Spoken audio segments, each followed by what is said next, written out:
मेरे UP board के सभी शेर और श्रेणियों का एक बार फिर से प्रैक्टिकल वाइवा जब एग्जामिनर का मूड सनकता है तो कहता है कि बेटा ट्रांसफार्मर के बारे में बताओ। तो ट्रांसफार्मर, अच्छा वही ट्रांसफार्मर जो केवल एसी पर कार्य करता है।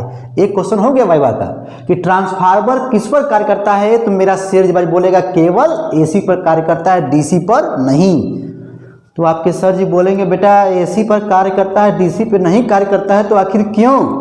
तो उनको बोलिएगा कि सर जी डीसी पर कार्य कराएंगे ना तो फ्लक्स में कोई चेंजिंग तो होगी नहीं, और जब फ्लक्स में कोई चेंजिंग होगा नहीं तो उसमें देखेंगे आप ट्रांसफार्मर के अंदर तो कॉपर की वाइंडिंग होती है, तांबे का तार होता है, उसका रेजिस्टेंस बहुत कम होता है। तो कहिएगा कि सर जी I = होता है V/R होता है, तो वोल्टेज दे दिए 12 वोल्ट और R का मान बहुत ही कम है। जब करंट का मान मेरे भाई देखो यहाँ पे देखो 12/1, तो भैया करंट का मान अधिक आएगा। तो हीट का फार्मूला जानते हो I²RT होता है, I²RT। अब देख मेरे भाई 12 का स्क्वायर करोगे तो और न अधिक आएगा। तो कुल मिला जुला के कहिएगा कि ट्रांसफार्मर को यदि हम लोग डीसी पे जोड़ते हैं ना तो उसकी जो वाइंडिंग है गर्म होगी, और गर्म होते होते एक समय ऐसा आएगा कि धुआं धुआं छोड़ देगा। तो मेरे भाई कहना गर्म होकर जल जाएगी, डैमेज हो सकती है। ठीक है, तो ट्रांसफार्मर केवल मेरे भाई जो है एसी पर कार्य करता है, डीसी पर कार्य नहीं करता है। ठीक है मेरे भाई, चलो अब अगला क्वेश्चन आपके सर जी प्रैक्टिकल वाइवा में पूछ सकते हैं कि मेरे शेर जबाज ये बताओ, ट्रांसफार्मर बोल रहे हो तो ट्रांसफार्मर किस सिद्धांत पे कार्य करता है? तो आप बोलिएगा ट्रांसफार्मर अन्योन्य प्रेरण। अन्योन्य प्रेरण का भैया मतलब हो गया म्यूचुअल इंडक्शन। और ये कहां से आता है? फैराडे के विद्युत चुंबकीय प्रेरण से आता है। फैराडे के विद्युत चुंबकीय प्रेरण से आता है मेरे भाई। तुरंत आपके सर जी कहेंगे प्रैक्टिकल वाइवा में कि बेटा आप मुझे ये बताओ अन्योन्य प्रेरण क्या होता है, अन्योन्य प्रेरण क्या होता है, म्यूचुअल इंडक्शन क्या होता है? तो आप कहिएगा कि सर जी जैसे मान लीजिए आप हमको पढ़ा रहे हैं, आप हमको पढ़ा रहे हैं, लेकिन बगल का जो लड़का है उस रूम में आपकी आवाज़ सुन के वो भी पढ़ रहा है। इसी को तो कहते हैं, मतलब जब सप्लाई दिया जाता है प्राइमरी वाइंडिंग को, ठीक है ना, लेकिन इसका जो फ्लक्स है सेकेंडरी वाइंडिंग से लिंक होता है, तो वहां पर भी सारा खेला होता है, मतलब वहां पर भी वोल्टेज जब पैदा होता है तो ऐसे इंडक्शन को हम लोग बोलते हैं म्यूचुअल इंडक्शन बोलते हैं। ठीक है ना, मतलब प्राइमरी वाइंडिंग में सप्लाई दो, सेकेंडरी वाइंडिंग में भी खेला जब हो, ठीक है ना, तो उसे कहते हैं म्यूचुअल इंडक्शन। उसके बाद मेरे भाई कहेंगे अच्छा चलो भाई ठीक है बता दीजिए, अब बताओ ट्रांसफार्मर में क्या नहीं चेंज होता है? तो कहिएगा कि ट्रांसफार्मर की हम परिभाषा पढ़े थे कि ट्रांसफार्मर वह स्टैटिक डिवाइस होता है।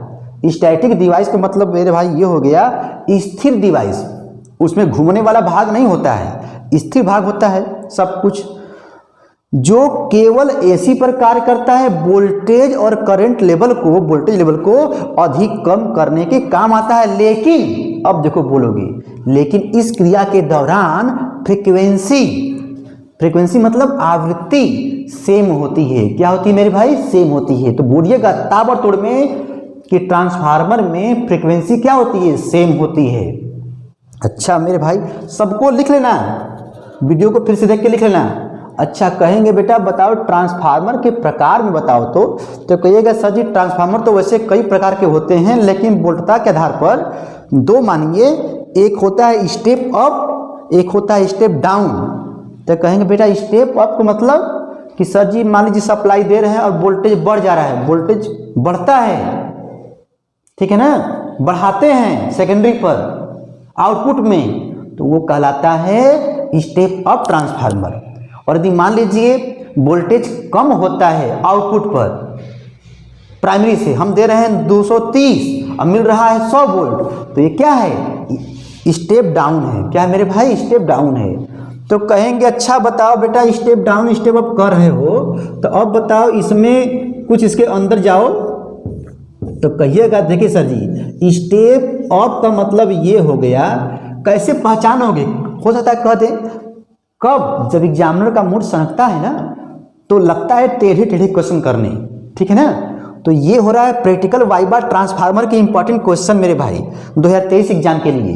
देख भाई, तो कहिएगा कि यदि देखो इसको कहते हैं N1, इसको कहते हैं N2, तो N2 का जो नंबर है N2 अधिक होगा N1 से। अच्छा, यदि सेकेंडरी वाइंडिंग में टर्नों की संख्या क्या होती है? अधिक होती है, तो उसे कहते हैं स्टेप ऑफ ट्रांसफार्मर। और जब मेरे भाई ये यहाँ पर टर्न अधिक है ना तो वोल्टेज जो ससुरा अधिक होगा सेकेंडरी में, इसको बोलते हैं सेकेंडरी, इसको बोलते हैं प्राइमरी ना। अच्छा, लेकिन ध्यान देना ये मसाला, लेकिन मेरे भाई I1 बड़ा होगा I2 से। सब मेरे भाई वीडियो बना होगा, जाकर के देखो प्लेलिस्ट में, ठीक है मेरे भाई। स्टेप डाउन में सिर्फ इसी का उल्टा बोलते हैं, इसी का उल्टा बोल दो मेरे भाई कि सेकेंडरी में जो टर्न होता है ना, देखो ये टर्न इधर N1 हो गया, इधर N2 हो गया। अब बेचारा N1 अधिक होगा, N2 कम होगा। देखो ये अधिक है, ये कम है, मतलब N2 कम हो जाएगा। जब सेकेंडरी में टर्न जब कम है तो वोल्टेज भी कम होगा, ठीक है, लेकिन करंट अधिक होगा। मेरे भाई इसको लिख लेना है। ट्रांसफार्मर किस पर कार्य करता है? केवल AC पर कार्य करता है, DC पर कार्य नहीं करेगा। DC पर कार्य कराओगे तो धुआं धुआं फेंक देगा, मतलब गर्म हो जाएगा। ट्रांसफार्मर में फ्रीक्वेंसी सेम होती है, आवृत्ति सेम होती है। ट्रांसफार्मर अन्योन्य प्रेरण के सिद्धांत पर कार्य करता है। ट्रांसफार्मर फैराडे के विद्युत चुंबकीय प्रेरण के सिद्धांत पर कार्य करता है, तो कहिएगा वहां पर अन्योन्य लगता है। अच्छा सर जी और बताइए, तो कहिएगा ट्रांसफार्मर दो प्रकार के होते हैं, स्टेप अप स्टेप डाउन। मेरे भाई देखो, एग्जामिनर के दिमाग में क्या चलता है क्या पूछ देगा, कोई गारंटी नहीं होती है।